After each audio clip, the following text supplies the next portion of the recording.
तो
आप लोगों के डाउट कोई हो तो बता दो।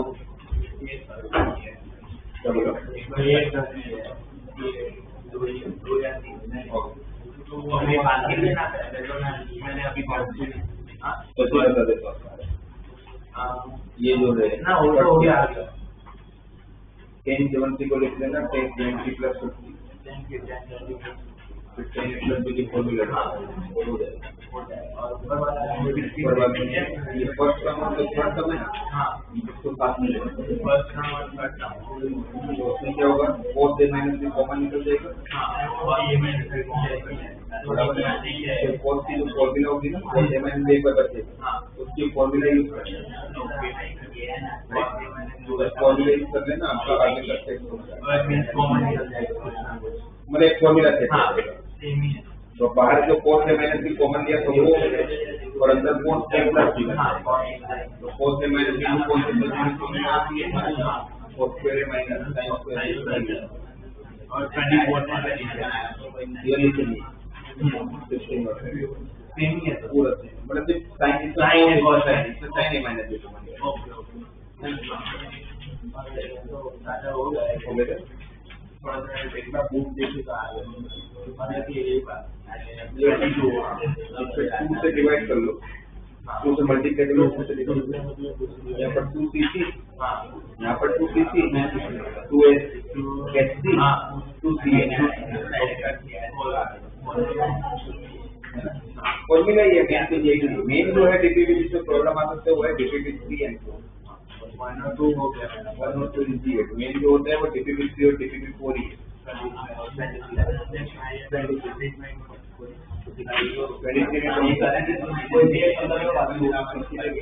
आपने 4 प्लस 4 की फॉर्मूला लगा लो C प्लस की फॉर्मूला है ना C प्लस की फॉर्मूला का होगा ये तो कोर्स 125 डिग्री है।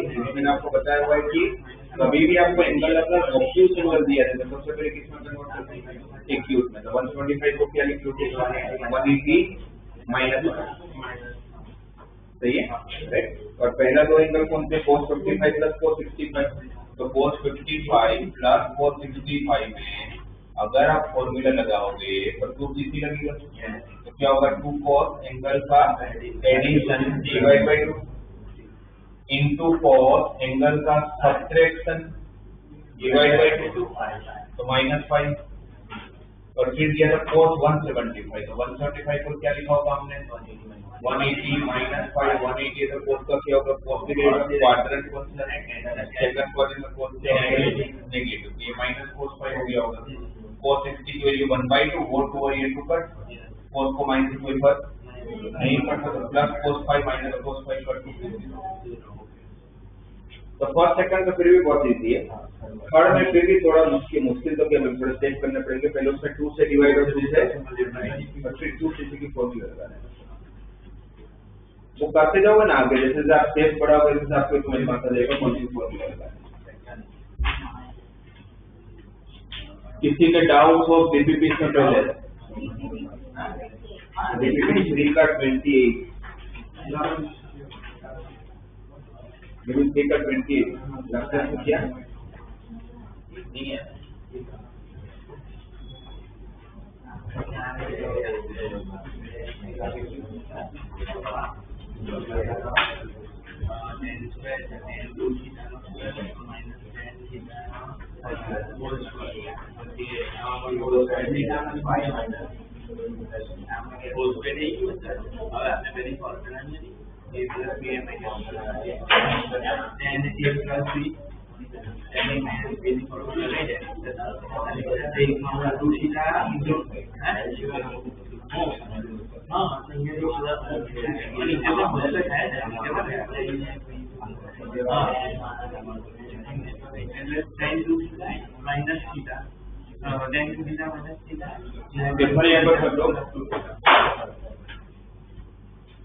देखो 28 क्वेश्चन आपका डीपीपीसी का लास्ट क्लास में हम लोग कंडीशनल आइडेंटिटी डिस्कस कर रहे हैं।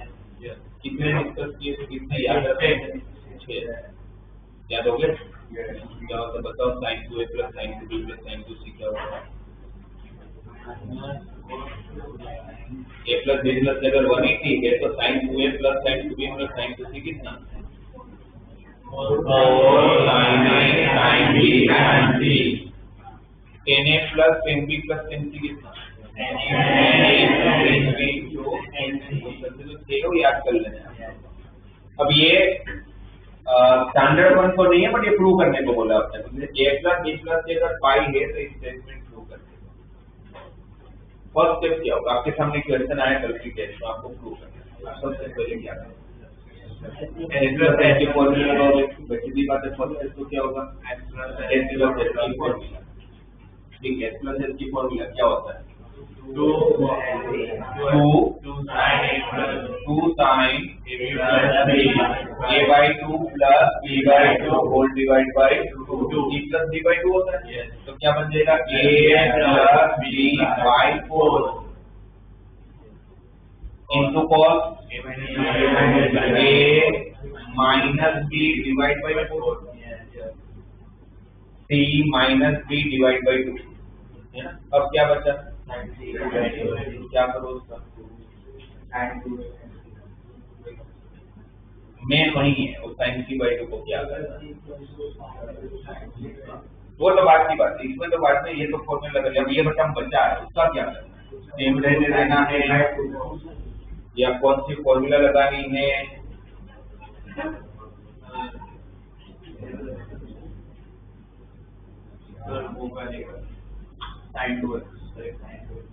sin 2x वाली फॉर्मूला क्या होता है? sin 2x वाली sin c by 2 क्या होगा? और कोई फायदा नहीं। क्या कर लोगे? चलो लिख दिया, फिर मुझे बताना क्या करोगे। आप जब स्टेप करते हो तो आप पहले तो पता चलना चाहिए। आपको मैंने बहुत बार बोला है कि आपको अपना दिमाग ही नहीं लगाना होता है। आप अपना दिमाग लगाओगे तो आप नहीं पहुंचोगे आंसर तक, पक्की बात है। आपको सिर्फ यहाँ क्या चाहिए उसके दिमाग लगाओ। मुझे ये चाहिए और ये चाहिए तो मुझे फर्स्ट टर्म ही क्या चाहिए? 1। मुझे फर्स्ट टर्म ही क्या चाहिए? 1। और मुझे पता है कि साइन की फॉर्मूला में 1 कहीं नहीं आता। 1 कहाँ आता है? cos की फॉर्मूला में आता है। 1 कहाँ आता है? तो इस तरह के मैं पहले इसको cos में कन्वर्ट करूंगा। क्या करूंगा उसको मैं? फिर मुझे स्टेप समझ आते हैं। मुझे 1 चाहिए तो साइन के साथ तो नहीं आएगा, तो कहाँ आएगा? तो भाई cos के साथ आएगा। तो cos के साथ आएगा तो sin c by 2 को अगर cos में लिखना है तो we can write down cos 90 minus c by 2। sin c क्या होता है? cos 90 minus theta, correct. अब cos की फॉर्मूला जिसमें 1 आता है 1 minus 2 sin square theta. cos की थीटा की फॉर्मूला क्या होती है? 1 minus 2 sin square। फॉर्मूला का रूल क्या है? एंगल को हाफ करना है। एंगल को हाफ करना है। 1 minus 2 sin square angle half, तो क्या हो जाएगा? pi by 4 minus b by।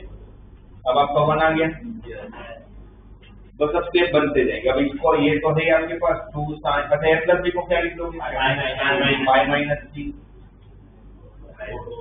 into cos a minus b by 4।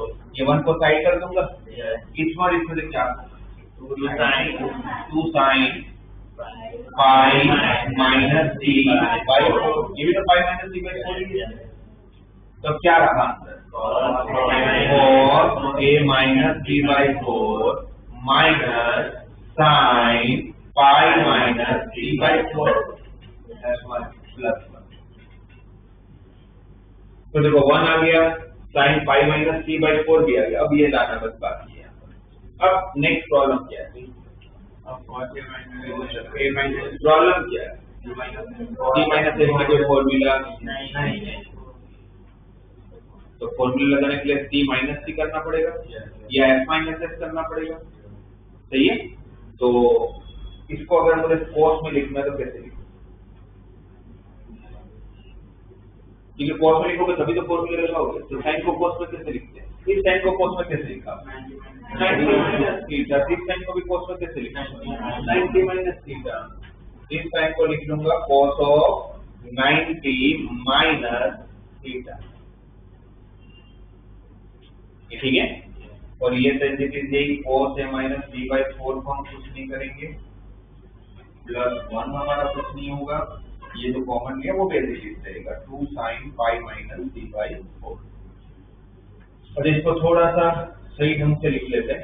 वो एलसीएम होगा, 2 से मल्टीप्लाई करोगे 2 pi minus pi, pi minus minus plus की डिवाइड बाई 4। और यहाँ पर क्या है? cos a minus b by 4। ये ठीक है? अब c माइनस a की फॉर्मूला डायरेक्टली लगा दो, तो बट मुझे लगता है कि उसके पे और एक काम कर लेना चाहिए। व्हाट इज, यहाँ पर आप देखो तो a और b का टर्म है, यहाँ पर पाई प्लस c का टर्म है। फायदा कब है ज्यादा? जब वहां पर भी a और b के टर्म है ना। तो c की जगह पर मैं क्या रखूं? Pi minus a minus b। तो c की जगह पर जब मैं pi minus a minus b लिखूं तो ये पूरा टर्म क्या हो जाएगा? c की जगह पर ये रखा आपने, तो वो पाई और ये पाई मिलके 2 पाई हो जाएगा। तो मैं डायरेक्टली लिख रहा हूँ पाई प्लस c की जगह पर क्या आ जाएगा? 2 पाई माइनस a माइनस। ये पाया समझ में? अब कौन सी फॉर्मूला? c minus c। क्या होगा c minus c? Minus 2 S. तो माइनस 2 एस तो माइनस 2 साइन एंगल का एडिशन डिवाइड बाई 2। तो इसका जब एडिशन करोगे तो क्या रहेगा और क्या कटेगा? डिवाइड बाई पहले तो क्या रहेगा? तो क्या बचेगा वो पहले? इससे ये प्लस करोगे तो ये और ये कट 2 पाई रहेगा, माइनस b माइनस 2 भी रहेगा और डिवाइडेड बाई 8 जाएगा। कैसे 8 हो गया? 4 का और 1 डिवाइड बाई 2 का। सही है? इनटू साइन इसका सब्ट्रैक्शन डिवाइड बाई 2। तो जब सब्ट्रैक्ट करोगे तो क्या बचेगा? सब्ट्रैक्ट करोगे तो क्या बचेगा? 2 पाई कैसे बचेगा? आप जब सब्ट्रैक्ट करोगे तो a minus b minus 2 pi minus minus plus a minus minus plus b divide by, तो कट क्या हो रहा है? Minus b। तो 2a माइनस 2 पाई बचेगा ना। 2 पाई माइनस 2 थोड़ी बचेगा। क्या बचेगा? 2a minus 2 pi by 8। यहाँ से क्या कॉमन? 2। इसके साथ कैंसिल, यहाँ पे 2 कॉमन निकल के कैंसिल निकल लेगा। अब a माइनस पाई रखना है कि पाई माइनस से रखना है? तो उसके लिए क्या करना है? साइन का माइनस जो कॉमन जाएगा वो माइनस प्लस हो जाएगा। तो आपके क्या बचेगा? 2 इंटू 2 4 माइनस का प्लस हो गया था, sine pi minus c by 4 बचा, sine pi minus c by 4 बचा, sine pi minus c by 4 बचा और ये प्लस 1 तो है ही आपके पास जो आपको प्रूव करना है।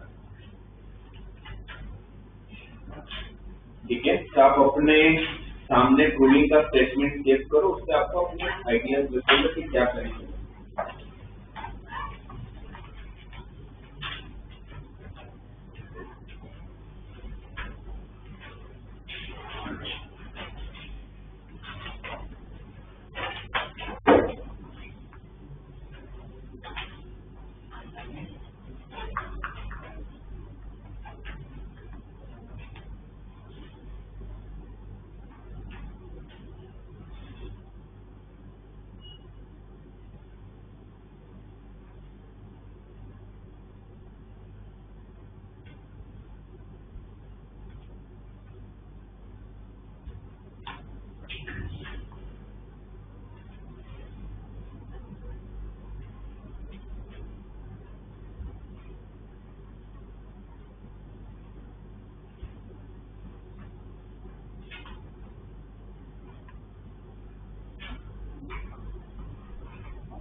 ये DPP 4 में कैसा क्वेश्चन दिया हुआ है, क्या होगा इसका आंसर बताओ। जिसमें बोला है कि क्वेश्चन नंबर 15, उसमें बोला है alpha plus beta equal to 90, alpha plus beta equal to 90। अगर अल्फा प्लस बीटा अगर 90 है तो बोला है कि sign alpha into cos beta, sign alpha into sine beta की मैक्सिमम और मिनिमम वैल्यू क्या होगा। ये आपके सामने अगर क्वेश्चन आते तो कैसे करेंगे। Alpha plus beta equal to 90 degree है और आपको sine alpha into sine beta की मैक्सिमम और मिनिमम वैल्यू चाहिए, क्या करोगे।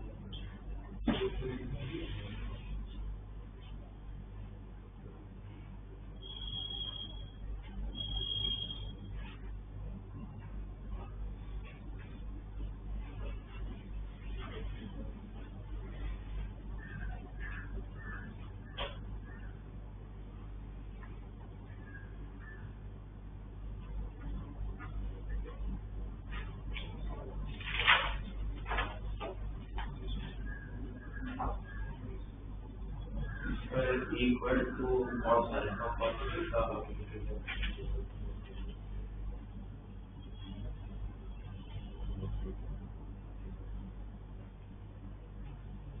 इतना तो टाइम इतने क्वेश्चन करने बाद आप लोग को माइंड इतना तो चलिए। मुझे बताइए इस क्वेश्चन की प्रॉब्लम क्या है। आपको साइन अल्फा की मैक्सिमम मिनिमम वैल्यू आती है क्या होता है -1 और साइन बीटा की भी मैक्सिमम वैल्यू -1 to +1 क्योंकि साइन तो यूनिट सर्कल से बना है। बट हम ये तो नहीं बोल सकते हैं कि साइन अल्फा की मैक्सिमम वैल्यू 1 है, साइन बीटा की भी मैक्सिमम वैल्यू 1 है, तो दोनों का प्रोडक्ट रख दें इसकी मैक्सिमम वैल्यू भी 1 × 1 हो जाएगा, ऐसा तो नहीं होता है। तो मुझे कोई पूछे कि इस क्वेश्चन की प्रॉब्लम क्या है, तो मैं ये बोलूंगा कि इस क्वेश्चन की सबसे बड़ी प्रॉब्लम है कि दो अलग अलग एंगल को एक साथ अरेंज फाइंड करना है जो हमारे बस की। तो पहले तो इस दोनों एंगल को सेम बनाने की ट्राई करना है। और क्या दिया हुआ alpha plus beta equal to 90, तो मैं अल्फा की जगह पर बीटा का टर्म या तो बीटा की जगह पर अल्फा का टर्म को रिप्लेस करूंगा। बीटा को क्या लिख सकता हूँ,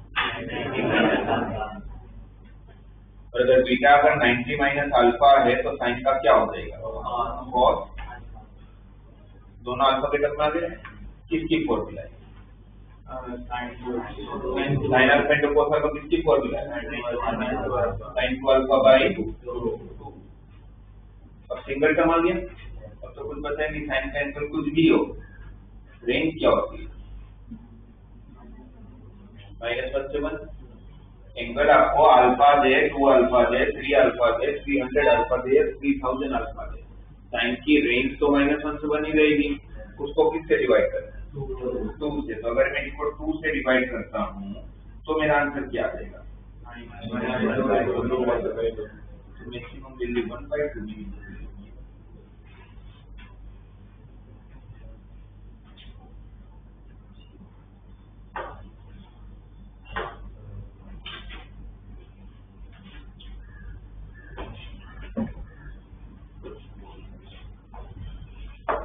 नाइन्थ क्वेश्चन ऐसे दिया हुआ है कि प्रूव करके दो 1/sin x minus a into sine x minus b equal to cos x minus a minus cos x minus b divided by sine of a minus b। किसको लेके सोल्व करने में ज्यादा फायदा है, LHS या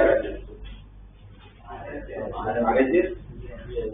क्यों भी RHS में ज्यादा टर्म है, तो किसको लेके सोल्व कर लेते हैं RHS। तो अगर RHS लेते हैं राइट हैंड साइड लेंगे तो करेंगे क्या, कोट माइनस कोट की कोई फॉर्मूला आपके पास, तो कोट को किसमें कन्वर्ट कर लेंगे cos by sine.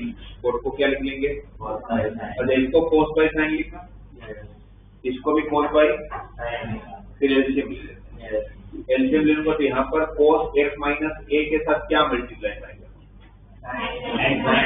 Sign x minus b, और cos x माइनस b के साथ क्या multiply sine x minus a, और एलसीएम के बाद एलसीएम के बाद वो साइन एक्स माइनस है और साइन एक्स माइनस भी डिवाइड में आ जाएगा, ऐसे होगा। और ऑलरेडी एक हमें साइन ऑफ ए माइनस भी दिया हुआ है। ये समझ आया क्या किया, कोट को कोस बाय साइन किया और एलसीएम लिया। ये किसकी फॉर्मूला होगी, sine A cos B minus cos A sine B. किसकी फॉर्मूला है, sine of A minus B. A कौन है, एक्स माइनस बी है ना, साइन ए कोस बी। और बी कौन है, एक्स माइनस ए। और बाकी जो डिवाइड में है वो तो है ही, sine x minus A, sine x minus B, sine A minus B. ये एक्स और ये माइनस माइनस, ये क्या बचा अंदर, माइनस बी। तो sine of A minus B, sine of A minus B दी।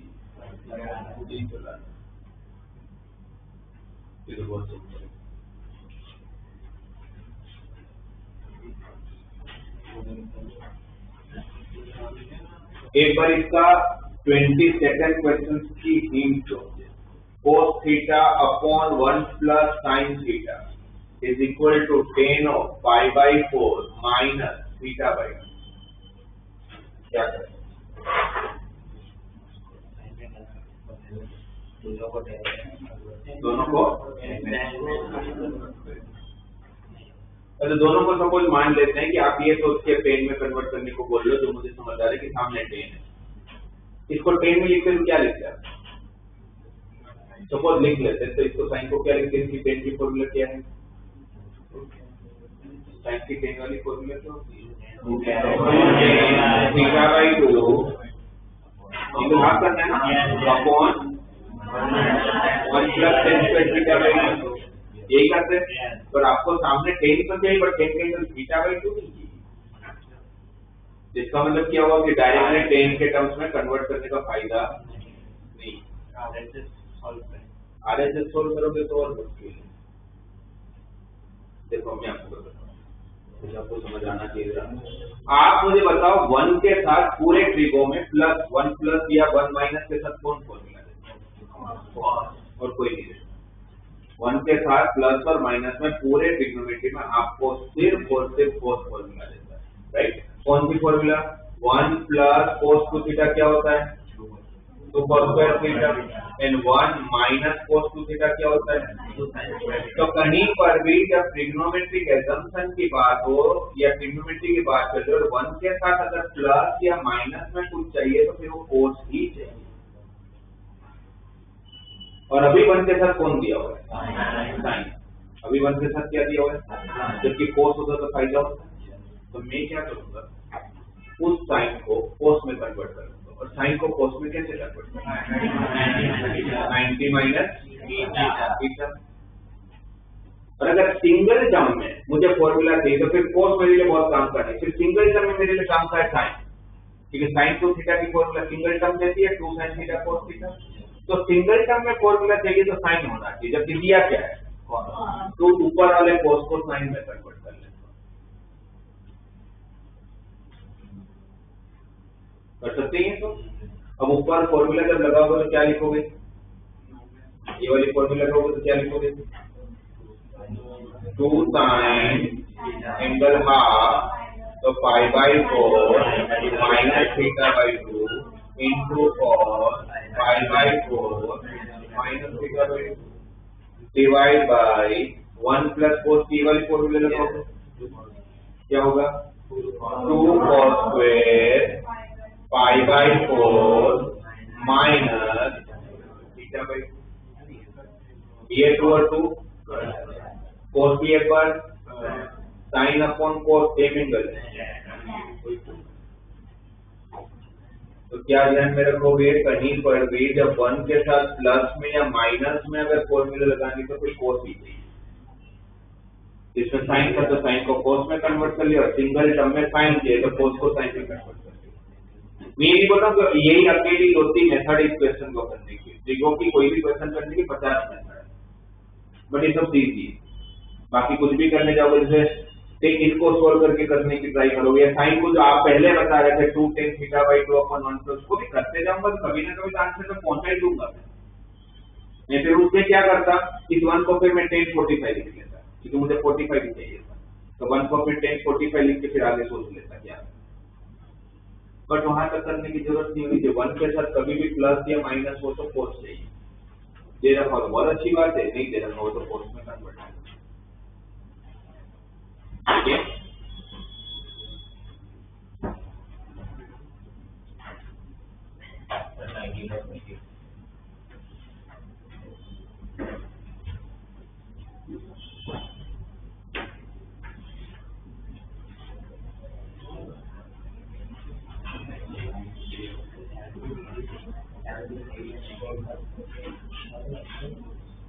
देखो मुझे तो इसमें लग रहा है कि आप लोग कहीं अटक सकते हो इस पूरे डीपीपी में, वो मैं आपको बता रहा हूँ।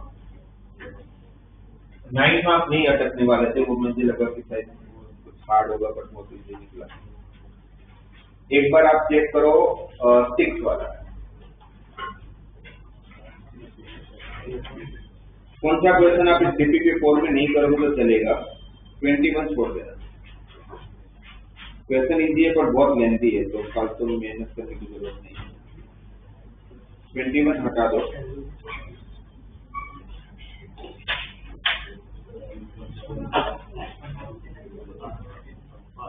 पीछे 26 देखोगे तो ये आप लोगों को मैंने सिखाई हुई आइडेंटिटी है, इसको नहीं कर, वो वाला समझ आया ना, कोस एंगल डबल हो रहा है, वो वाले तो मैं आपको ऑलरेडी करवा चुका हूँ, तो वो भी नहीं करोगे तो चलेगा।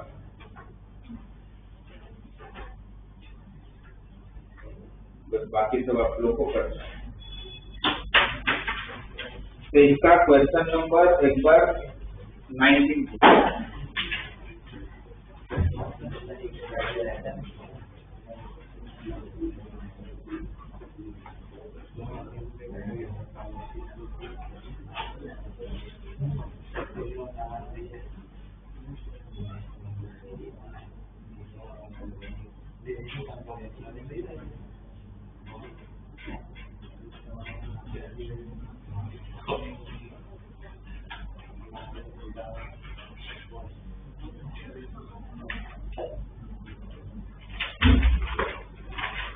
देखो 19 वाले क्वेश्चन में a sin theta equal to b sin theta plus 2 pi by 3 equal to c sin theta plus 4 pi by 3, last में आपको प्रूव करना है ab plus bc plus ca equal to 0, है ना। याद करो एक बार, क्योंकि ऐसे क्वेश्चन हमने लॉग में भी किए थे, मैंने आपको स्टेप पर बताया था। जब भी आप लोगों को कहीं पर भी 3-4 टर्म एक जैसे दिया, ये इसके इक्वल है, ये इसके इक्वल है, ये इसके इक्वल है, तो क्या करना है बोला, चैप्टर कोई भी है, 2-4 रेशियो इक्वल दे रखा है, a by B equal to c by D equal to e by a, या कोई वैल्यू सेम दे रखा है, इसकी वैल्यू इसकी इक्वल है, इसकी वैल्यू इसकी इक्वल है, तो मुझे क्या बोला था, चैप्टर कोई भी है, जब भी ऐसा कुछ आता है तो सबसे पहले क्या करना चाहिए। मैंने उस टाइम पर बोला था, वापस बोल रहा, ऐसा लगे क्या है कि 3-4 वैल्यू सेम है तो फिर किसी के तो इक्वल होगा वैल्यू, वो वैल्यू कुछ भी अज्यूम कर सके, सपोज कि किसी के तो इक्वल होगा ना,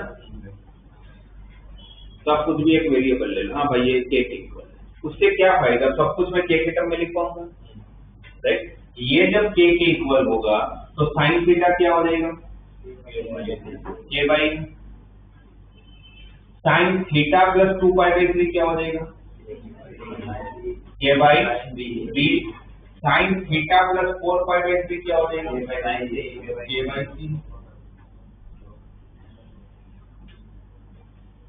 राइट। अब उसके बाद क्या करूंगा, मुझे पता है कि भाई अब मेरे पास साइन प्लस साइन वगैरह की फॉर्मूला होती है ना, तो मैं तीनों को ऐड कर लेता हूँ, sign theta plus 2 pi by 3 plus sine theta plus 4 pi by 3 किसके इक्वल हो गया, के बाई ए प्लस के बाई बी प्लस के बाई। पहले भी कुछ काम भी करना होगा तो इन सब की वैल्यू होगी तो कुछ काम करोगे ना, तो इसलिए हमने पहले क्या ले लिया, कोई तीनों की वैल्यू किसकी इक्वल है, के इक्वल, वो वेरिएबल आपकी इच्छा वो ले सकते हो, sign theta plus 2 pi by 3 sign theta plus 4 pi by 3 को ऐड कर लिया। अब दो टर्म में फॉर्मूला अप्लाई कर सकते हैं, कौन से दो में लगाना चाहिए? सेकंड और थर्ड, क्योंकि सेम डिस्टेंस है। तो साइन थीटा कैसे रखोगे? साइन सी प्लस, तो ये आपका सी का काम करेगा, ये हमारा डी का काम करेगा। What is formula of sine C plus sine C? 2st, तो क्या हो जाएगा? 2 sine C plus C by 2। तो इस पर इसका एडिशन क्या होगा? 2 theta plus 2 pi divide by, सही है, into cos C minus B divide by 2। इसमें से इसको सब्ट्रैक्ट करोगे तो theta theta cut, 2 pi by 3 minus 4 pi by 3 minus 2 pi by 3 ना, डिवाइड बाई,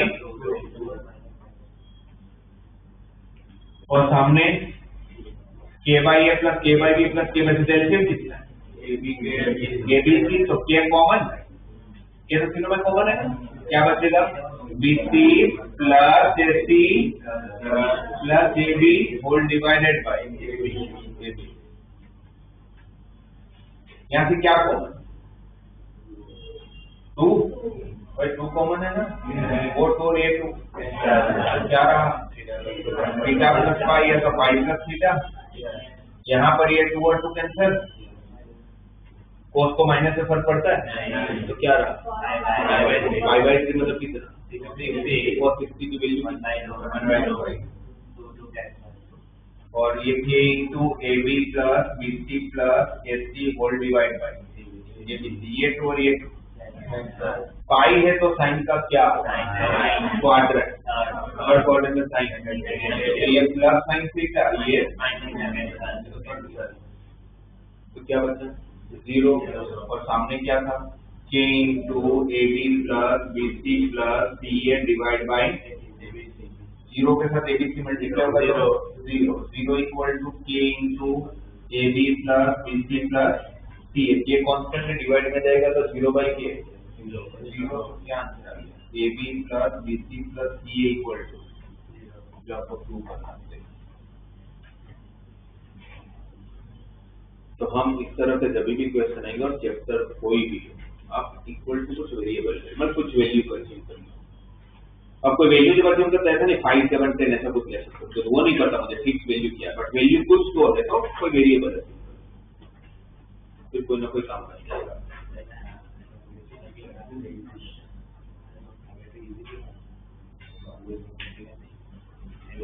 सर हमें कैसे पता कि 0 नहीं है? क्या तो 0 के साथ क्रॉस मल्टीप्लाई करो, डिवाइड में तो वैसे भी 0 नहीं होगा, तभी डिवाइड नहीं, k 0 नहीं है, ऐसा कैसे पता? k 0 होगा तो k अगर 0 कब होगा? साइन थीटा जब 0 होगा, थीटा को 0 होना पड़ेगा, तो थीटा 0 हुआ तो फिर sin 2 पाई बाई 3 की वैल्यू sin 4 पाई बाई 3 की वैल्यू सेम होना पड़ेगा, तो वो नहीं होने वाला है। और वैसे भी फिर ठीक है, वो प्रूविंग में आपको AB plus BC plus CA 0 लाना है, तो इतना नहीं कुछ चलेगा उसको।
6 वाले क्वेश्चन का हिंट चाहिए। 6 वाले क्वेश्चन का हिंट।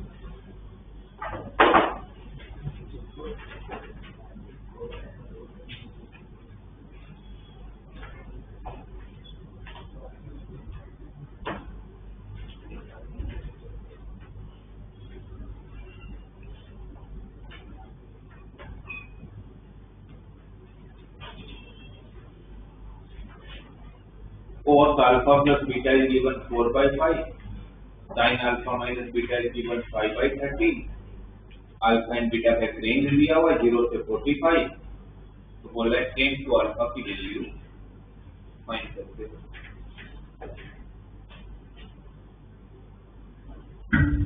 तो आपको tan टू अल्फा चाहिए, तो क्या करना है? क्या करना चाहिए? आपके पास sine alpha sorry cos alpha plus beta है, आपके पास साइन अल्फा माइनस बीटा है, आपको 2 अल्फा चाहिए, तो क्या करोगे?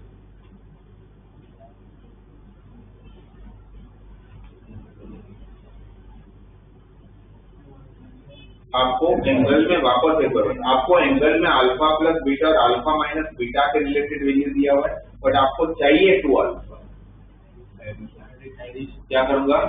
एडिशन, क्योंकि मुझे बीटा नहीं चाहिए, मुझे बीटा नहीं चाहिए, तो मुझे बीटा से पूरी तो हटाना पड़ेगा। बीटा कैसे हटाऊंगा? इसको ऐड कर लूंगा तो बीटा हट जाएगा। इसका मतलब है कि मैं इस tan टू अल्फा को alpha plus beta plus alpha minus beta लिख सकता हूँ। बीटा बीटा कट होकर क्या बचेगा? 2 अल्फा ही तो बचेगा। अब ये एक एंगल हो गया ए, ये कैंगल हो गया बी, तो tan of a plus B की फॉर्मूला लग सकती है। क्या हो जाएगा tan of a plus B? tan a plus tan b whole upon 1 minus tan a into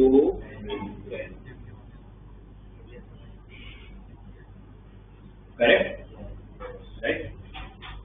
आपके पास क्या है? cos अल्फा प्लस बीटा है। अल्फा की रेंज क्या है?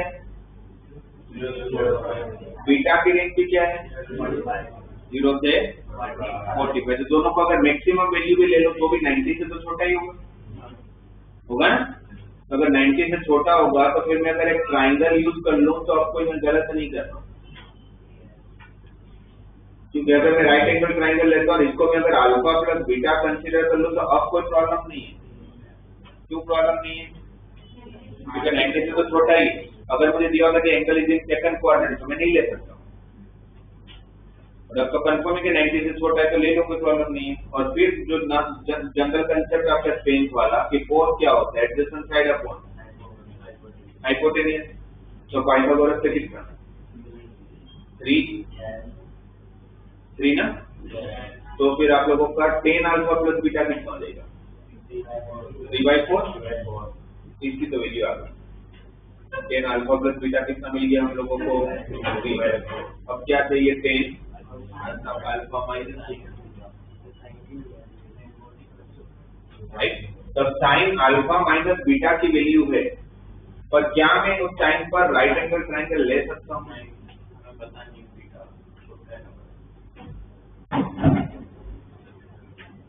अब देखो अल्फा का रेंज क्या है?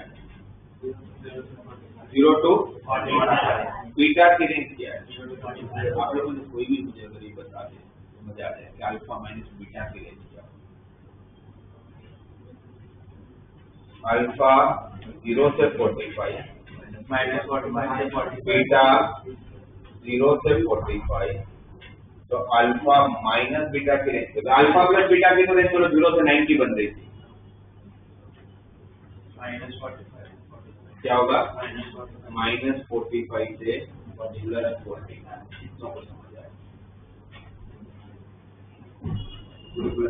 समझ आए कि कैसे -45 से +40। मैक्सिमम बच्चे क्या बोलते हैं? आपको भी आप में चलिए, मैक्सिमम लोग यही सोचते हैं 0 - 0 45 - 45 0, तो alpha minus beta is between 0 to 0। ऐसे लोगों को लगता है ऐसा ही होता है, राइट, पर ऐसा नहीं होता। ऐसा इसलिए नहीं होता है क्योंकि क्वेश्चन को मतलब स्टेटमेंट को समझो कि अल्फा किसके बीच में दिया हुआ है 0 से 45, बीटा किसके बीच में दिया हुआ है 0 से 45। तो ऐसा हो सकता है ना कि अल्फा मेरा सपोज 0 से 45 में मैं 40 डिग्री ले और बीटा में 5 डिग्री ले, तो फिर 40 माइनस 5 35, इसकी मैक्सिमम वैल्यू कहाँ तक जा सकती है 45 से थोड़ा सा छोटे, सपोज 45। बीटा के मिनिमम वैल्यू कहाँ तक जाता है 0। तो इसका मतलब ये मैक्सिमम ये मिनिमम तो जब होगा तब ये मैक्सिमम देगा, इसकी मैक्सिमम वैल्यू कहाँ तक पहुंच सकते हैं, अगर पहुंचने की 45 तक।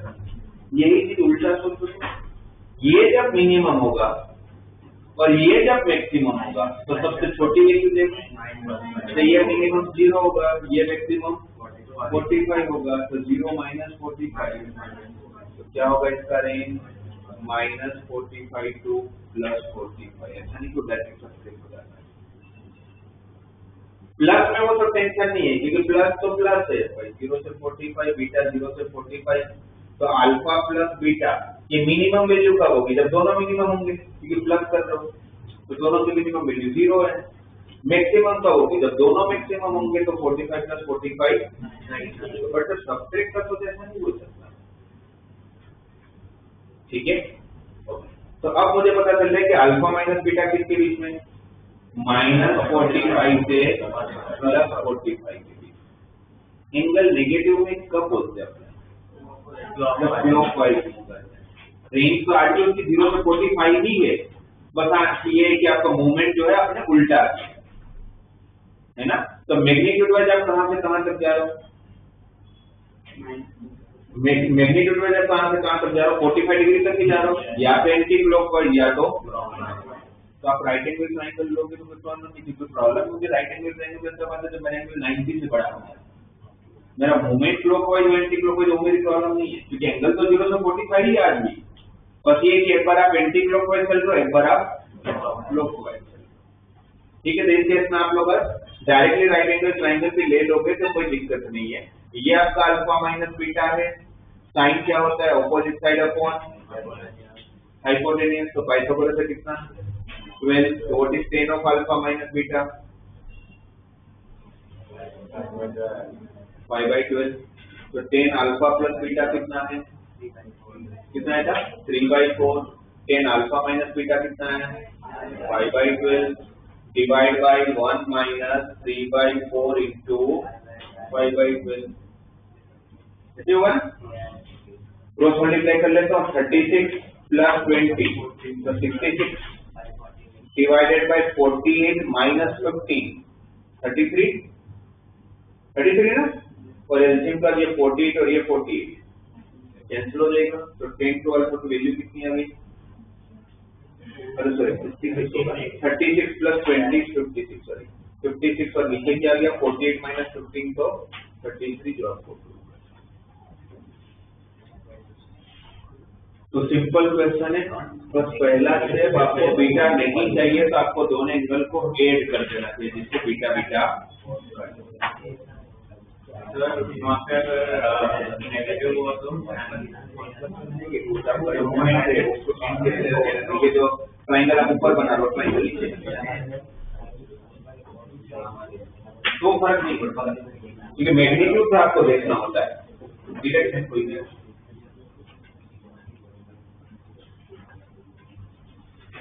तो मुझे जो लगा कि इसमें जहां पर शायद थोड़ी सी प्रॉब्लम आ सकती है मैंने बताया आप लोगों को। बाकी मुझे लगता है कि अगर DPP3 तक आप लोगों ने ढंग से किया हुआ है, स्पेशली DPP3 ढंग से किया हुआ है, तो आपका DPP4 तो बन जाएगा।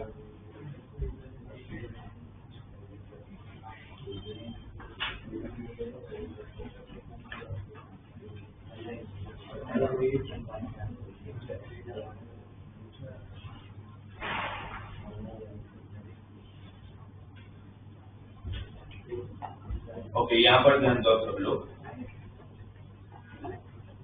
देखो वैसे तो मैंने आप लोगों को ऑलमोस्ट फॉर्मूला रिलेटेड या यूनिट सर्कल रिलेटेड जो भी कंसेप्ट है सारे बताए। अब एक बार उसके ग्राफ एज और ट्रिग्नोमेट्री के हमारे पास 6 ट्रिग्नोमेट्रिक टर्म होते हैं, साइन, कॉस, टेन, कोस, सेक और कोसेक, वो सब ग्राफ के संबंध, क्योंकि काफी सारे क्वेश्चन ऐसे भी आएंगे कि जो आप सिर्फ ग्राफ से कर पाते हो और किसी से भी नहीं होता हो। तो उसके पहले तो क्वेश्चन का सीखेंगे तो बात की बात है, पर पहले तो ग्राफ आ जाए। और यहाँ पर ग्राफ ड्रॉ करने का मतलब ऐसा नहीं होता जैसे 9th 10th में अगर आप बनाते तो ग्राफ पेपर लेके बैठने का, पेन पेपर पेंसिल चाहिए, रबर वगैरह चाहिए, ऐसा कुछ। आपको रफ डायग्राम बताना कि दिखता कैसा है, उसके पीछे के कंसेप्ट क्या लग रहे हैं, ठीक है। तो जब मैं y = sin x का ग्राफ बनाता हूं तो मुझे सिर्फ क्या पता होना चाहिए, मुझे दो चीज पता होनी चाहिए, इसमें मैं क्या क्या एंगल डाल सकता हूँ और इसकी रेंज क्या है। तो what is range of sin x? -1 to 1, इसका क्या मतलब हुआ? Maximum what? Minimum. sin x का डोमेन क्या होता है, इसमें आप क्या क्या एंगल डालें? कुछ भी डाल सकता हूँ, क्योंकि कहाँ से बना, आप नेगेटिव भी कुछ एंगल डाल सकते हो, कुछ इसका डोमेन क्या होगा, ऑल द रियल वैल्यू, कुछ भी डालना, सही है, राइट। अब देखो sin x में 0 डिग्री पर आप लोगों को sin 0 डिग्री की वैल्यू कितनी होती है? 0। sin 0 डिग्री की वैल्यू कितनी होती है? 0, राइट। और हम लोग जब यूनिट सर्कल पे बात करते हैं तो हमेशा हम कितना डिग्री मूव करते हैं? इसलिए वो तो पूरा सर्कल पर मूव तो आप ए से पहले बी पे आता है, थोड़ी आप ए से कूद के डायरेक्ट ए पे आ जाते हो, पहले आप ए से कहाँ जाते हो? बी से फिर कहाँ जाते हो? सी से कहाँ जाते हो? तो आप जब यहाँ पर भी ग्राफ बनाओगे तो आप 90 के एंगल लो, राइट। 0 के बाद में क्या लूंगा एक्स एक्सिस पे? π/2, फिर π/2 के बाद क्या लूंगा? π/2 मतलब कितना? पाई मतलब कितना? इस तरफ भी लेना पड़ेगा, -π/2 -π, फिर पाई के बाद आएगा 3π/2, 3π/2 के बाद आएगा 2π, इसके पहले आएगा -3π/2, -3π/2 के पहले आएगा -2π। और ऐसे एंगल का वो एंड तो होगा नहीं, वो चलते रहेगा ग्राफ। तो 0 डिग्री पर साइन क्या देता है? 0। π/2 पे क्या देता है? 1, और उसकी मैक्सिमम वैल्यू कितनी होती है? 1। π/2 पे क्या आंसर देगा? 1, सही है। पाई पे कितना होता है? 0। साइन हर पाई के मल्टीपल पे कितनी वैल्यू देती है? 0। तो पाई पे जब आएगा तो वापस 0 हो जाएगा, सही है। 270 -1 यहाँ है ना, ये 0,-1, ये 1,0, ये 0,1, ये -1,0। तो 3π/2 पे कितना देगा? -1, और मिनिमम वैल्यू -1 ही होती है। तो उसका जब ग्राफ बना होगा, अच्छा -90 पे भी कितना देगा? ये -90 डिग्री, साइन -90 का माइनस कहाँ जाएगा? बाहर, और साइन 90 की वैल्यू कितनी? तो -90 पे कितना देगा? -180 पे कितना देगा? 0। पाई के हर मल्टीपल पे क्या देता है? जितना जो ग्राफ देखोगे ना, जितना हमने पॉइंट प्लॉट किया, उसका रफ डायग्राम जो होगा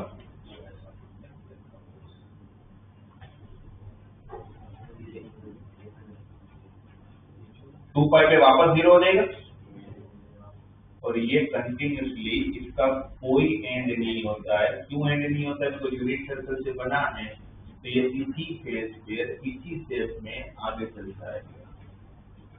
और सेम इस तरफ से -π पे कितना हुआ? 0। -3π/2 पे कितना हुआ? साइन -270 डिग्री की वैल्यू, ये माइनस आ जाएगा, और साइन 270 की खुद की वैल्यू कितनी है? -1, तो माइनस तो साइन -3π/2 पे वो 1 दे देगा, वापस साइन 360 तो 0 दे देगा, और इसका ग्राफ इस तरह से आगे बढ़ते जाएगा। मैक्सिमम वैल्यू कहाँ चल जाएगा? 1 तक। मिनिमम वैल्यू कहाँ चल जाएगा? तो साइन का ग्राफ -1 और 1 के बीच में ये चलेगा, जो कब खत्म होगा? तो कंटिन्यूस ग्राफ। इसमें क्या क्या चीजें बोलेंगे? ये कंटिन्यूस ग्राफ है। कंटिन्यूस ग्राफ का मतलब क्या हुआ कि जिसका कोई एंड नहीं होता है। तो ऐसे वजह से जब मैं इसका ग्राफ बनाता हूँ तो मुझे हाथ उठाने की जरूरत नहीं पड़ती, फ्री हैंड से मैं पूरा ग्राफ बना सकता हूँ। ये तो मैं समझाने के लिए हाथ उठाता हूँ, इट्स डिफरेंट थिंग। और अगर मुझे पता है तो मुझे ग्राफ बनाने के लिए हाथ उठाने की कभी जरूरत नहीं है। तो इसको कौन सा ग्राफ बोलोगे? Continuous graph. बाउंडेड अनबाउंडेड, तो बाउंडेड इसको बाउंड कर दिया है, किसके बीच में बाउंड कर दिया? -1 से लेके 1 के बीच में बाउंड कर लेते, this is called bounded graph. ये बाउंडेड फंक्शन, ठीक है, इतना समझ आया? ये किसका ग्राफ हुआ? साइन एक्स का। उसी तरह से जब आप cos x का ग्राफ बनाओगे तो उसका भी कोई एंड नहीं होता, उसका भी डोमेन क्या होगा? All the real value. Range क्या होगा? -1 से +1, -1 से +1।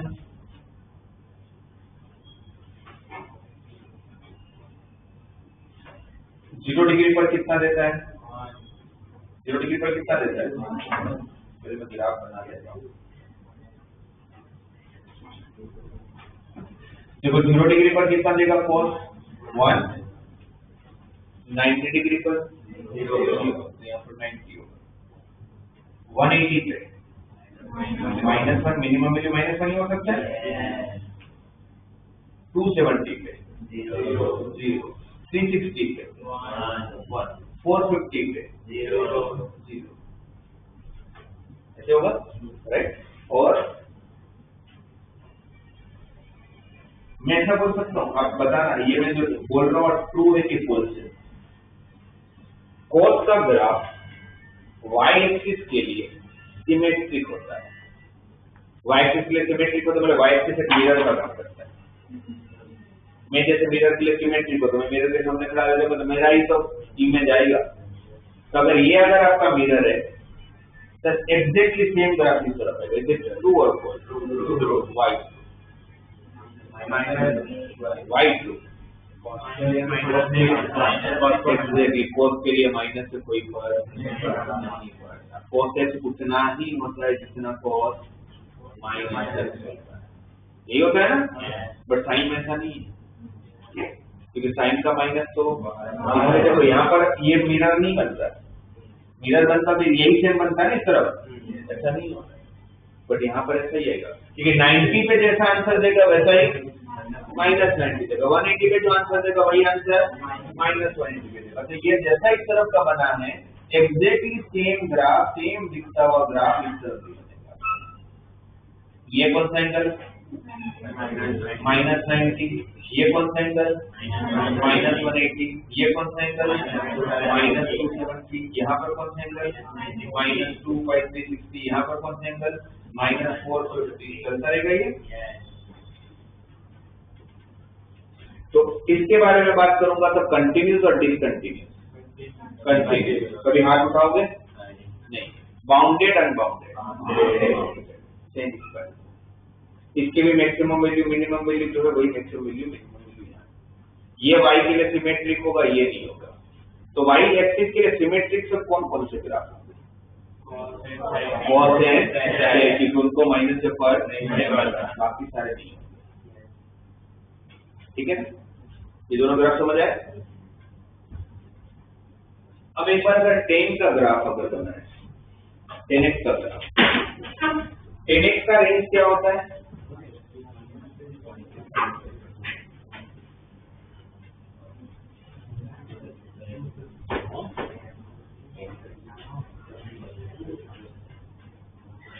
अच्छा, पहले तो मुझे एक बार ये ग्राफ जो बना रहे हैं इसका डोमेन भी मैं यहाँ पर लिख रहा हूँ, रेंज भी लिख रहा हूँ। इसका डोमेन क्या है? All the real value. Range क्या है? -1 to +1, जिसमें -1 को इंक्लूड करना है। इसका डोमेन क्या है? All the real. डोमेन होता क्या है? रेंज क्या है इसका? और होगा क्या इसका? अब मैं tan x का ग्राफ बना रहा हूँ, मुझे बताओ tan x का डोमेन क्या है?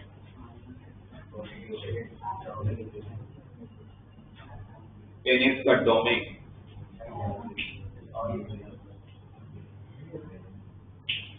tan x नाम के मशीन में क्या सारे एंगल डाल दोगे तो सारे एक्सेप्ट करेगा? वो तो रेंज हुआ। डोमेन, आप जब बोलते हो कि इसका domain all the real value, इसका क्या मतलब हुआ कि साइन नाम का एक मशीन मैंने इंस्टॉल किया है, मैं उसमें जो एंगल डालूं वो सारे एक्सेप्ट कर लेगा, कुछ भी नहीं मुझे वापस करेगा, कभी भी सिस्टम एरर नहीं बताएगा, कुछ भी डालोगे लेगा वो आपसे। टेन में ऐसा होता है कि वो कुछ भी दोगे तो सब कुछ लेगा, अगर होता है तो डोमेन आर होगा 10x इनफाइनाइट ऐसी वैल्यू जो एक्सेप्ट नहीं करेगा, आपको वापस कर देगा। 10x होता क्या है? तो जब जब cos 0 होगा वो ऐसे एंगल लेगा कैसे? ठीक है, cos 0 हो गया तो अनडिफाइंड नहीं हो जाएगा, मशीन ही खराब हो जाएगा। इसलिए वो वैसे एंगल आपसे लेगा ही नहीं जब cos 0 होगा। cos कब 0 होता है? 90 के सारे और मल्टीपल, ये तो हम जनरल सॉल्यूशन में पढ़ चुके हैं। इसका डोमेन क्या होगा? All the real value except 2n+1 into 90 के सारे ऑड मल्टीपल आपसे नहीं लेगा। समझ आ रहा है क्यों नहीं लेगा? क्यों नहीं लेगा? cos 0 का तो फंक्शन अनडिफाइंड हो जाएगा। हाँ, इसका रेंज क्या है? माइनस इनफाइनाइट से प्लस, ये जाता कहीं तक भी। जैसे इसका बाउंडेड है, ये अनबाउंडेड है, इसका कोई लिमिटेशन नहीं, राइट? तो इसका जब ग्राफ बनेगा तो इसका ग्राफ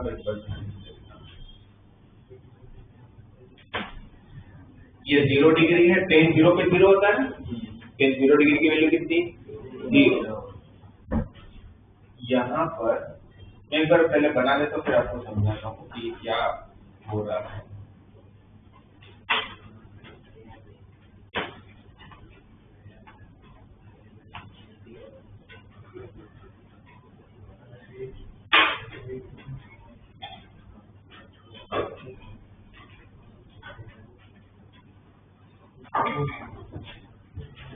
देखो, इसका मैंने एक पार्ट बनाया है, अभी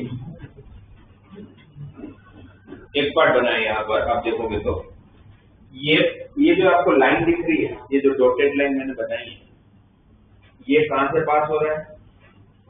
π/2। ये लाइन कहां से पास हो रहा है? -π/2। ये कर्व जो है ना 10x का कर्व है, जो कभी भी इस π/2 की लाइन को टच नहीं कर पाएगा, π/2 की लाइन को टच नहीं कर पाएगा। क्यों टच नहीं कर पाएगा? क्योंकि tan 90 डिग्री की वैल्यू क्या होती है? या आप ये बोल सकते हो कि ये 10x का ग्राफ इस π/2 की लाइन को इनफाइनाइट पे जाके टच करेगा। ठीक है, tan 90 क्या हो जाता है? अनडिफाइंड इनफाइनाइट हो गया। क्या आप या मैं या दुनिया में कोई भी जानता है इनफाइनाइट क्या होता है? जिसका हम लोग इनडायरेक्टली क्या होंगे तो उसको कभी भी टच नहीं करेगा। ये डिस्टेंस कम होता जाएगा, क्या आप देखोगे तो गैप कम होता जा रहा है, बट ऐसा कभी नहीं होगा कि दोनों एक दूसरे को टच कर दे। सेम प्रॉब्लम उसको -π/2 के साथ भी होगी। tan -90 कितना? -∞। tan -90 कितना? उसको भी तो टच नहीं कर पाएगा, है ना? और ऐसी लाइन को क्या बोलते हैं? इसके पहले भी ये लाइन लोगेट के ग्राफ के टाइम पर आपको बताया, ऐसी लाइन कि जिसको ग्राफ कभी टच नहीं करता है या फिर इनफाइनाइट पे जाके टच करता है, क्या बोलते हैं उस लाइन को?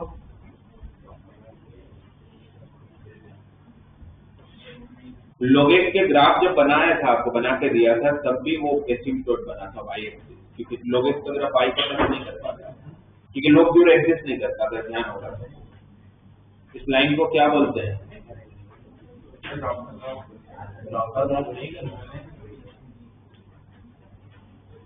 कोई बात नहीं, यहाँ पर देखो, मुझे तो ऐसा है कि मैंने करवाया है, ठीक है, कोई बात नहीं। वर्ड याद रखो, एसिम्प्टोट। क्या बोलते हैं उसको? एसिम्प्टोट। एसिम्प्टोट वो लाइन होता है जिसको ग्राफ इनफाइनाइट पे जाके टच करता है, इनडायरेक्टली कभी नहीं करता, क्योंकि इनफाइनाइट पे टच करने का मतलब है कि वो कभी नहीं करता, उसका गैप कम होता जाएगा, बट ऐसा कभी नहीं होगा कि उस लाइन को टच करेगा। तो ये जो आपके सामने लिखा है, ये एक ही पार्ट हो। फिर π/2 के बाद ऐसे एसिम्प्टोट कहाँ बनेगा? वापस ये जो आपके सामने एसिम्प्टोट बनाया है मैंने, वापस कब बनेगा 3 पाई बाई 2 पे। कब बनेगा वापस 3 पाई बाई 2 पे।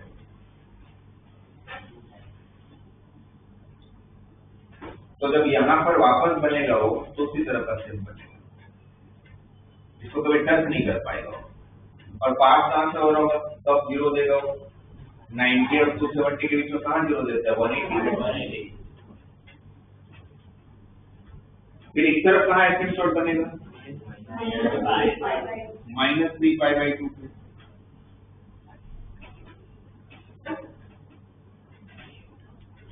सेम इस केस में चलता रहेगा बट टुकड़ों में चलेगा। क्यों टुकड़ों में चलेगा? तो यहाँ पर अनडिफाइंड हो जाता है तो वहां टच नहीं कर पा रहा होगा।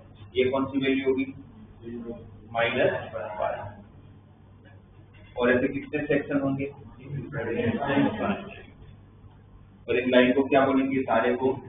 एसिम्प्टोट। कोई आपको पूछे कि एसिम्प्टोट क्या होता है, कभी भी सुनो तो क्या बोलोगे? वो लाइन जिसको ग्राफ ऐसा नहीं बोलोगे तो हम समझेंगे तो कहाँ जाके टच करेगा? इनफाइनाइट पे जाके। टेनिस का ग्राफ समझ आया? तो फिर अब टेनिस का ग्राफ समझ आ रहा है तो कोटेक्स का ग्राफ। कोटेक्स का पहले तो डोमेन करता हूँ। What is domain of cortex?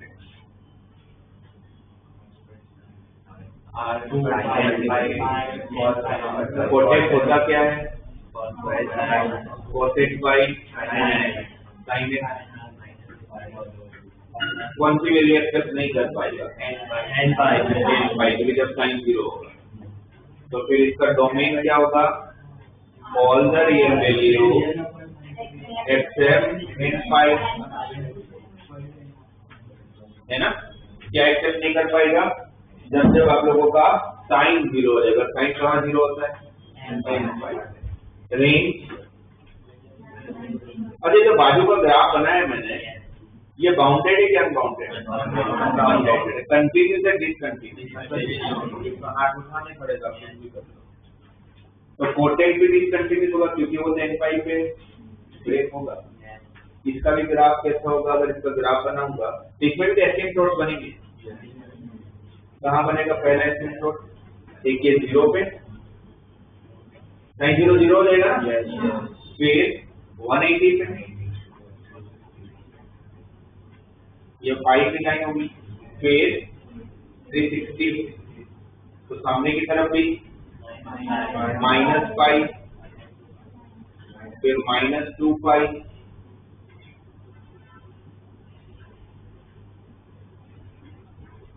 और इसका ग्राफ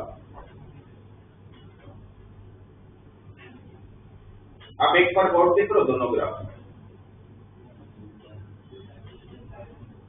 टेन हमेशा बढ़ता है। जैसे जैसे आप x को इंक्रीज करते जा रहे हो वैसे आपका y का आंसर भी तो बढ़ रहा है।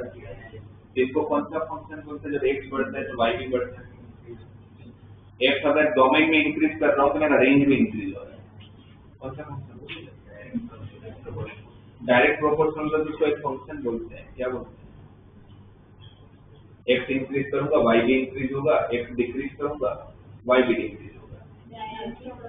हाँ, उस फंक्शन का नाम है क्या बोलते हैं? उसको इंक्रीजिंग फंक्शन। क्या बोलेंगे? Increasing function. x को इंक्रीज करोगे y भी इंक्रीज होगा, x को डिक्रीज करोगे y भी डिक्रीज होगा। सेम प्रोपोर्शन, डायरेक्टली प्रोपोर्शनल से उसको क्या बोलते हैं? Increasing function. और अगर उल्टा हो, x इंक्रीज हो रहा है y डिक्रीज हो रहा है, x डिक्रीज हो रहा है y इंक्रीज हो रहा है, इनवर्सली प्रोपोर्शनल है, उसको बोलते हैं डिक्रीजिंग फंक्शन। कौन सा फंक्शन बोलोगे? तो फर्स्ट क्वाड्रेंट में अच्छा हमने ये तो पढ़ा था कि 0 और 45 डिग्री तक में कौन बड़ा होता है? cos या cos। और 45 से 90 के बीच ऐसा क्यों हुआ? क्योंकि cos नहीं, यूनिट सर्कल तो ठीक है, मेन सर्कल ठीक, पर ऐसा क्यों हुआ था कि 0 और 45 के बीच में cos x sin x से बड़ा होता है, 45 से 90 के बीच में cos x sin x से छोटा होता है। इसलिए होता है बिकॉज फर्स्ट क्वाड्रेंट में cos डिक्रीजिंग फंक्शन है, इसलिए ऊपर से नीचे की तरफ आता है, और sin इंक्रीजिंग फंक्शन है, इसलिए नीचे से ऊपर की तरफ जाता है। बीच में कभी एक लेवल पे आता है, पर तब तक तो cos बड़ा होगा। तो कोई आपको मुझे किसका रीजन बताओ तो क्या बोलोगे आपसे? Cos decreasing. कॉस क्यों डिक्रीजिंग है पता चला? 1 से चालू होता है, कहाँ जाता है? आप एंगल को तो बढ़ा ही जा रहे हो, एंगल को थोड़ी कम कर रहे हो आप। तो एक्स इंक्रीज हो रहा है, वाई डिक्रीज हो रहा है, पर साइन में ऐसा नहीं हो रहा है, वाई भी इंक्रीज हो रहा है। इसलिए साइन फर्स्ट क्वाड्रेंट में कैसा फंक्शन है? इंक्रीजिंग। साइन कैसा फंक्शन है? इंक्रीजिंग। कॉस कैसा फंक्शन है? डिक्रीजिंग। सेकंड में कॉस कैसा है? डिक्रीजिंग, क्योंकि 0 से कहाँ गया? -1 पर कॉस की बात कर रहा हूँ। और साइन भी डिक्रीज हो रहा है 1 से। यहाँ पर कॉस डिक्रीज होता है, साइन इंक्रीज होता है, यहाँ पर दोनों डिक्रीज होते हैं। यहाँ पर -1 से 0 गए, कॉस इंक्रीज हुआ पर साइन डिक्रीज हुआ। फिर फोर्थ में दोनों इंक्रीज। तो समझ आए? इंक्रीजिंग डिक्रीजिंग कभी सुनोगे तो ठीक है ना? तो इस वाले ग्राफ को देख के क्या लगता है आपको? मैं बोलूं ये ग्राफ देख के साइन इंक्रीजिंग है कि डिक्रीजिंग है? वाले ग्राफ देख के क्या लग रहा है? साइन इंक्रीजिंग है कि डिक्रीजिंग है? दोनों ही है, पार्शियली इंक्रीज भी होगा, पार्शियली कभी ऊपर भी जा रहा है, फिर नीचे भी आ जा रहा है, बट टेन कभी भी नीचे नहीं आ रहा है। एक बार गया तो हमेशा ऊपर ही जाएगा। तो ये कौन सा फंक्शन हुआ? हमेशा। अगर टेन हमेशा इंक्रीज होता है तो कोट हमेशा रेसिप्रोकल है। यस, इसीलिए हमेशा ऊपर से नीचे आता है, ये हमेशा नीचे से ऊपर जाता है, राइट? और इसमें भी एसिम्प्टोट बन रहे हैं।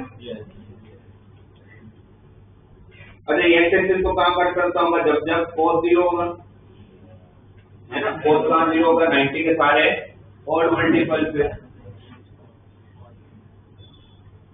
तो ये जो आपके सामने है ये कोटेक्स के ग्राफ हो। तो पहले 4 ग्राफ बना लो, फिर मैं 6 कोटेक्स की बना देता हूँ।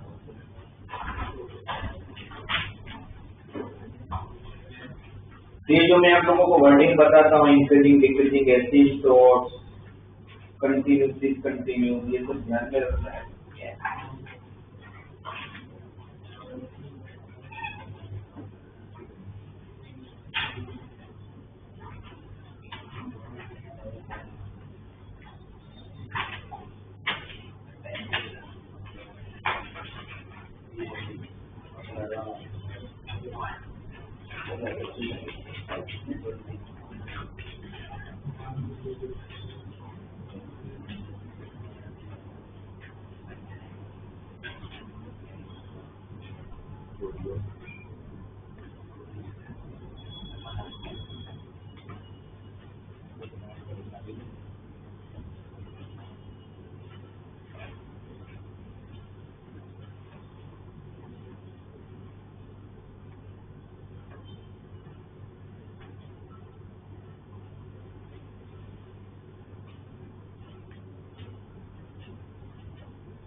बन गया सबका?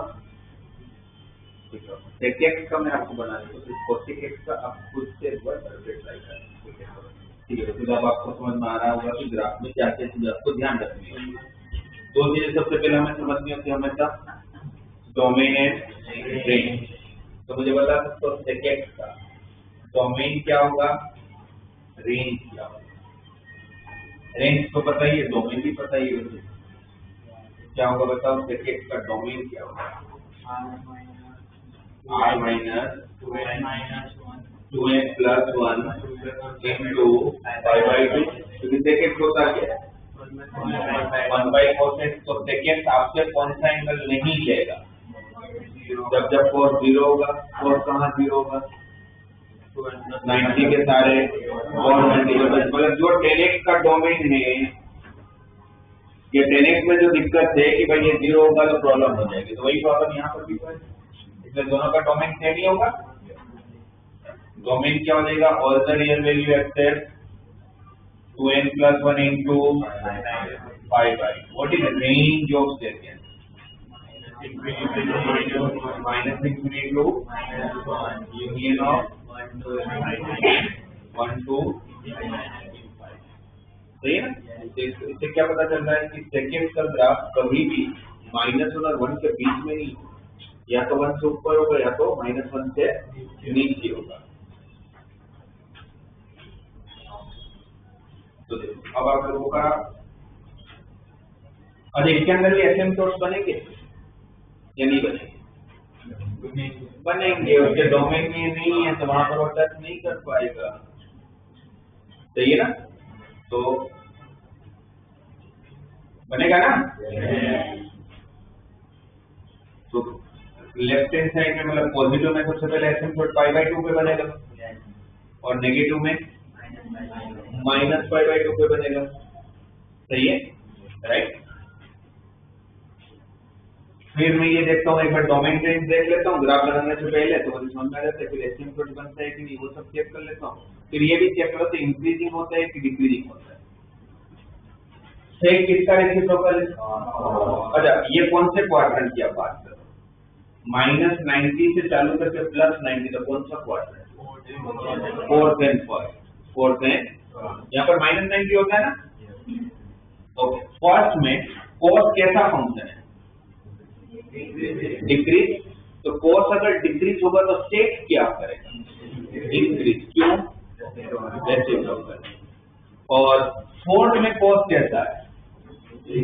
तो सेक कैसा होगा? मतलब फोर्थ में सेक ऊपर से नीचे आएगा और फर्स्ट में वो नीचे से ऊपर जाएगा। तो उसका जो ग्राफ होगा ना यू से कर दीजिएगा, तो इसको टच नहीं कर पाता होगा, है ना? क्योंकि ये तो उसकी एसिम्पटोट यहाँ डिक्रीज हो रहा है, यहाँ इंक्रीज हो रहा है, यूनिट सर्कल से पता चल रहा है। और 1 से नीचे जाता नहीं है, तो ये पॉइंट कौन सा होगा? 0 डिग्री पर 1 हो जाएगा। cos 0 1 होता है तो sec 0 भी तो 1 होगा। और ये ग्राफ y एक्सिस के लिए सिमेट्रिक भी तो होगा, y एक्सिस मिरर का काम करेगा। क्यों? क्योंकि सेक को माइनस से पर राइट। और सेम अरे कौन कौन से क्वाड्रेंट हुए? First and fourth. और जब फिर नेक्स्ट एसिम्पटोट कौन होगा? π/2 के बाद कौन होगा? 3π/2, राइट। π/2 से 3π/2 मतलब कौन सा क्वाड्रेंट? सेकंड है। उन दोनों में सेक पॉजिटिव होता है नेगेटिव होता है। फर्स्ट और फोर्थ में सेक पॉजिटिव से नेगेटिव, इसीलिए वो एक्स एक्सिस के ऊपर है, क्योंकि एक्स एक्सिस के ऊपर पॉजिटिव वैल्यू बनती है, एक्स एक्सिस के नीचे नेगेटिव वैल्यू बनती है। और -1 से ऊपर जा नहीं पाएगा, तो -1 से हमेशा नीचे ही रहेगा। तो इसका ग्राफ यहाँ पर भी यू बनेगा, बट उल्टा यू बनेगा यहाँ पर। अच्छा, उल्टा यू कैसे क्यों बना ये भी मैं आपको बता दूं। यहाँ पर पाई होगा जहां पर वो -1 देगा, है ना? पाई पे कितनी वैल्यू देगा? -1। ये कौन सा क्वाड्रेंट है? π/2 से पाई मतलब सेकंड में कोस क्या हो रहा? डिक्रीज। तो सेक को क्या होना? फिर थर्ड में जब पहुंचा तो कोस क्या होना? तो सेक को क्या होना था? इसमें अल्टरनेटिव चलेगा, सीधा यू उल्टा यू, फिर वापस सीधा यू। तो 3π/2 से 5π/2 के बीच में सीधा यू चलेगा। और इस तरफ -π/2 के पहले कौन होगा? कौन सा एसिम्पटोट होगा? और वैसे भी इसके लिए तो सिमेट्रिक है ना, तो जैसा यहाँ दिखेगा वैसा यहाँ दिखेगा।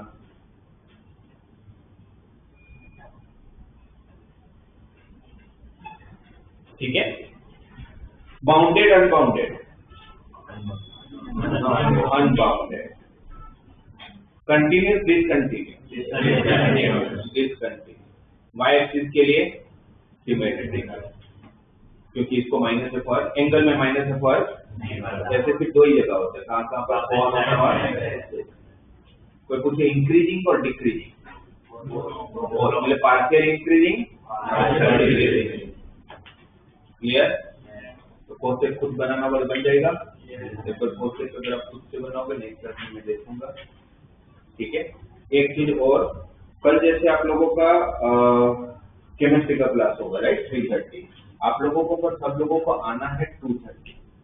क्यों आना है 2:30? नहीं टेस्ट तो आप लोगों को बाद में होगा क्लास के बाद, बट 2:30 आप लोगों को इसलिए आना है क्योंकि 2:30 से 3:30 आप लोगों का एक काउंसलिंग सेशन होगा। ये काउंसलिंग सेशन क्या है ये आपको बताऊँ। सब लोगों ने साइंस तो ले लिया, अब इसमें से काफी बच्चों को, मुझे पता है काफी बोले आप लोग एग्री करोगे, काफी बच्चों को नहीं पता हमने साइंस लिया ही और लिया है तो हमारे पास क्या क्या ऑप्शन है कैरियर भाई। लिया है तो कुछ तो कैरियर ऑप्शन होंगे, कुछ सोच के लिया होगा आपने कि फ्रेंड ने लिया ऐसा तो नहीं होगा और होना भी नहीं चाहिए। तब आपके पास जब 11 इस तरह तो आपको थोड़ा बहुत तो जो भी पढ़ाई की हमने ऑलमोस्ट आप लोगों के 1.5 ईयर फिर 2 महीने से हो गया। हम लोग का अप्रैल 1 से चालू हुआ था शायद, है ना, अप्रैल 1 से चालू हुआ था, फिर मई 15 तक चला, 1.5 मंथ तक चला, अभी चालू होने के बाद भी 10-12 दिन हो गए, तो ऑलमोस्ट 2 मंथ जैसा हो गया। इस 2 मंथ में आप लोगों को क्या पता चला? 2 मंथ में आपको एकेडमिकली क्या पता चला कि भाई 10 से तो बहुत ही अलग है। जिसका हमारा पूरा सिलेबस खत्म हो जाता है तो उससे मतलब ट्रिको का पूरा चैप्टर भी खत्म नहीं हुआ, राइट। और वो होना भी चाहिए भाई, तुम्हारा कैरियर बनने जा रहा है, 10 के परसेंटेज में तो कैरियर नहीं बन रहा। तो कल अगर आप लोगों का आईटी में एडमिशन हो जाता है और आपकी पहली सैलरी अगर 2 करोड़ की है, तो अगर आपको कोई कंपनी 2 करोड़ रुपए देती है तो कुछ तो एक्सपेक्ट भी कर रही होगी ना आपसे,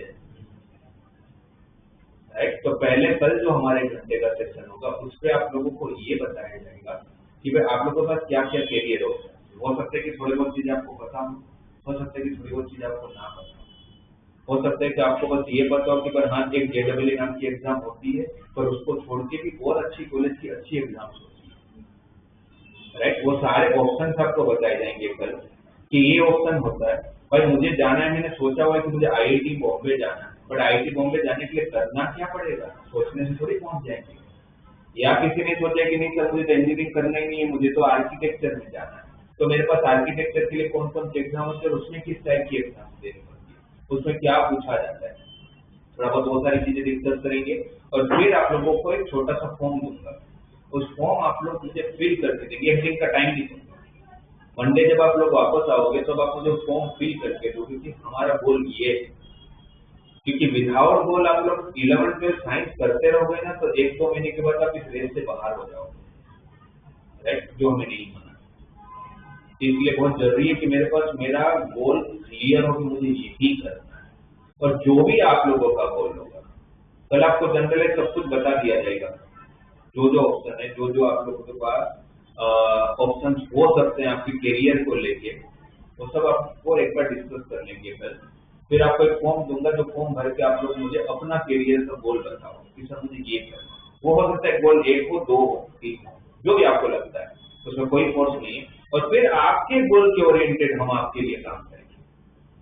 तो भाई मुझे ऐसा है कि सर मुझे इंजीनियर बनना है, बट मुझे कहीं से भी बनना है, अपने को कोई वो हाई फाई वाली कॉलेज की जरूरत नहीं है, अपने को सर गांधी कॉलेज भी मिलेगी तो चलेगी, अपने को पीठा वाला भी मिलेगा तो चलेगा, अपने को कोई भी दे तो चलेगा।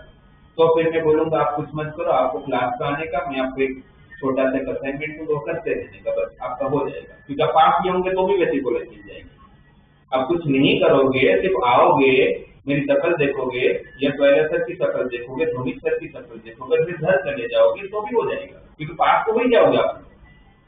फेल होने के लिए मेहनत करनी थी, पास होने के लिए थोड़ी मेहनत करनी होती, 30 पर मार्क्स लाने के लिए क्या मेहनत होती है। तो अभी आपको कोई कॉलेज में एडमिशन तो मिल ही जाएगा, क्योंकि इतनी चीज है, राइट। तो वो हमें हमारा गोल क्लियर होना चाहिए। तो कल इसलिए आप लोगों को, ये पहले दिन भी बता सकता था, पर मैं चाहता था कि आप लोग पहले ये देख लो कि एकेडमिक कैसा है 11th-12th का, कि भाई वो गलत फहमी में ना रहो आप कि भाई परसेंट जैसा होता होगा, लास्ट 1 महीने पढ़ेंगे आराम से अच्छे परसेंटेज आ जाएंगे, तो ऐसा तो नहीं है, ठीक है। अब कल हम लोग को डिस्कस करेंगे, आप सब लोग को आना जरूरी है, राइट।